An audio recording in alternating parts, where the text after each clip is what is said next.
اس موسم میں سب سے پہلے احتیاطی تدابیر کیا کرنی چاہیے؟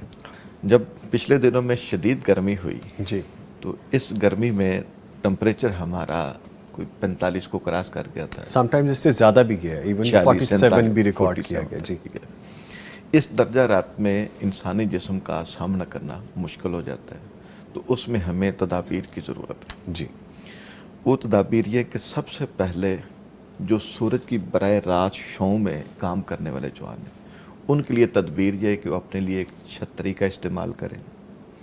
اگر قریب کوئی درخت ہے تو اس کے سائے کے اس سے فائدہ اٹھائیں۔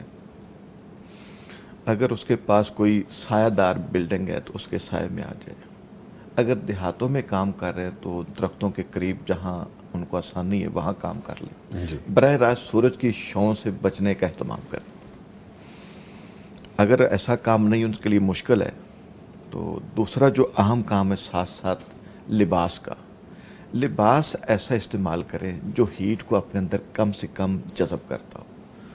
اگر کسی نے بلیک سیاہ کالا سوٹ پہنا ہے تو اس میں تو حرارت زیادہ جذب ہوگی، جی، اس کو چاہیے کہ سفید کپڑے کا اہتمام کرے۔ نبی علیہ السلام نے ارشاد فرمایا البسوا ثیابکم البیض وکفنوا فیہا موتاکم، کہ سفید کپڑے پہنا کرو، وہ ہر قسم کی اس طرح کی شعاؤں کو روکتا ہے۔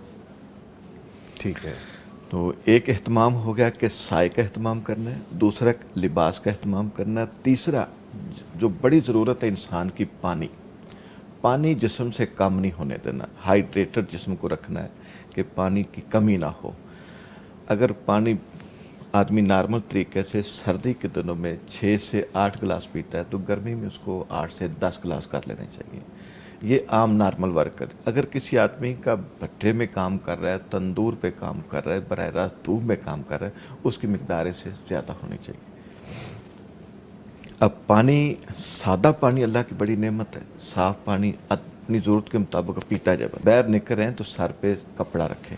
کسی کے پاس رومال ہے، سب سے بہتر طریقہ تو پگڑی یا پھر وہ عمامہ، تاکہ پوری طرح سر کو ڈھانکا جا سکے، تو وہ بڑا دفاع کرتا ہے۔ ٹھیک ہے، اس میں صرف سر کو ڈھانپنا ہی ہے جس طرح آپ نے گردن کا پچھلا حصہ بتایا، اس کو بھی کور رکھنا ضروری ہے؟ جو پیچھے سے سارا کنٹرول ہوتا ہے ہارمون کا، یہاں پہ ہے، وہ بڑی اچھی ٹیکنیکل بات آپ نے بتائی۔ اللہ تعالیٰ نے کیسی ڈیلیکیٹ مشین بنائی ہے ہماری، ہم اس کی جتنی نعمتوں کا شکر ادا کریں کم ہے۔ وہ آیت یاد آ جاتی ہے فَبِأَيِّ آلَاءِ رَبِّكُمَا تُكَذِّبَانِ، اس کی کون سی نعمت کو جھٹلائیں گے؟ تعدوا نعمت اللہ لا بالکل۔ تحصوها، اس تو کی نعمتوں آپ کو اپنی شمار گردن کو یہاں سے ڈھک کے رکھیں، بڑے ہوں یا بچے ہوں، کیونکہ بچے تو نہیں ٹکتے جی، چاہے موسم کیسا بھی ہو۔ جی بالکل۔ تو بچوں کے حوالے سے بھی بتائیے۔ بچوں کے حوالے سے یہ کہ والدین کو، اگر اساتذہ کرام ان کو، اگر اداروں کو کوئی ذمہ داران ان کو چاہیے کہ بچوں کو جو کھیلنے کا وقت ہے نا، فجر کی نماز کے بعد ان کو ٹائم دے، کیونکہ صبح 10 بجے سورج اپنے جوبن پہ ہوتا ہے اور 4 بجے تک ٹھیک ٹھاک حرارت پیدا کر چکا ہوتا ہے۔ جی،